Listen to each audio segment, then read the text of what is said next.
In 2022, BMW started charging $18 a month for heated seats. Not new seats. The seats already in the car. The heaters were installed, wired, and paid for. BMW just switched them off remotely and sold them back as a subscription. And that's not even the weird part. The weird part is that every company on Earth looked at this and said, "Write that down. Your printer refuses to print without a monthly plan. Photoshop can't be bought, only rented. Forever. Even your car's remote start now comes with a renewal date." Here's the thing.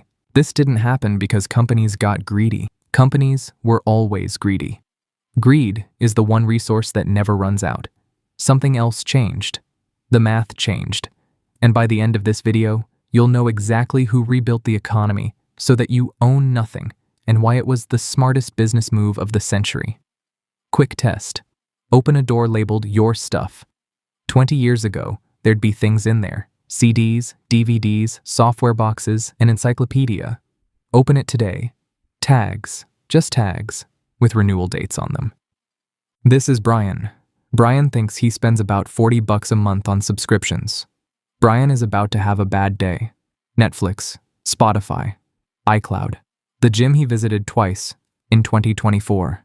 Amazon Prime, a meditation app he downloaded during a panic about the gym. Xbox Game Pass. YouTube Premium. Okay, he doesn't have that one. But you get the idea. Researchers actually measured this. When Americans guess their subscription spending, the average answer is $86 a month. Then researchers sit them down and itemize everything. The real number? 219. People are off by a factor of 2.5. 89% of us underestimate. So this isn't a Brian problem. Statistically, it's a you problem too. 219 a month is over $2,600 a year. That's a used car, every single year, for stuff you will never own. 97.9% of people watching this aren't subscribed, by the way. Honestly, respect the consistency. So why did every company switch at once? Here's the answer. Nobody says out loud, the subscription isn't for you. It's for Wall Street. Imagine 2 lemonade stands. Stand 1 sells lemonade, $1 a cup. Some days 100 customers, some days nobody shows up. Stand 2 sells a lemonade membership, $10 a month, all you can drink. Same product, roughly the same money. But now ask an investor which stand they'd rather buy. Stand 1 is a guess, stand 2 is a spreadsheet. You can see next year's revenue today. Banks love it, funds love it. The market prices it like the business is psychic. And this isn't a vibe. It's literally how valuation works. $1 of one-time sales gets valued at maybe 1 to 2 times revenue. $1 of recurring revenue? 5, 10, sometimes 15 times. Same dollar. Same lemonade. Worth several times more, just because it repeats. Once you know that rule, everything companies do starts making sense. May 2013, Adobe walks on stage and kills its own bestseller. Creative Suite, the $2,500 box every designer on the planet owned, gone. From now on, $50 a month. Forever. Or nothing. Customers lost their minds. More than 50,000 people signed a petition. Forums melted down. Even Wall Street got nervous. The stock actually dipped. Nobody was sure this would work. Then the subscriber numbers came in. Millions. Retention over 90%. Revenue stopped being a roller coaster and became an escalator. Over the next decade, Adobe's stock went up more than 1,000%. The customers screamed. The stock went vertical. And every CEO in America quietly took the same note. The punishment for making your customers furious was becoming one of the most valuable companies on the planet. So the formula spread. Software, obviously. Then music, movies, games, then razors, then cars. Remember those seats? Then printers. HP will literally revoke your ink privileges.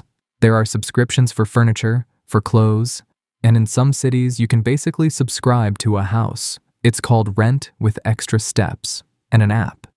Now, to be fair, subscriptions aren't evil. Netflix at $15 a month is a better deal than $500 of DVDs. Spotify beats buying every album you'll listen to twice. When a subscription replaces a bigger cost, you win. The problem is when it stops being an option and becomes the only door, when you can't buy the software at any price, when features you already paid for get switched off and rented back to you. That's not a service. That's a toll booth on your own driveway. Even BMW figured that out, by the way. The backlash got so bad they killed the heated seats subscription in 2023. So there is a line. It's just way further out than anyone thought. So, back to our question. Who did this? Here's the uncomfortable answer. No one. And everyone. Investors pay more for predictable revenue. So CEOs sell predictability. So products become rentals. So you own less. Nobody broke the rules, they just changed what the rules reward. And the economy quietly reorganized itself around the new prize, which means it won't unhappen. Nobody's bringing back the software box out of nostalgia. But here's what you can do, and it takes 20 minutes a year. Sit down, list every recurring charge, all of them, including the annual ones hiding in December. 42% of people pay for at least one subscription they don't even use. Canceling it is the laziest raise you will ever give yourself. And when something new asks for your card, just $9.99 a month, do the year math out loud. That's $120 every year, forever. Suddenly, it's a real decision. Because that's the real shift. Ownership didn't disappear. It just stopped being the default. Now it's a choice you have to make on purpose. So next time a screen politely asks you to subscribe, ask the only question that matters.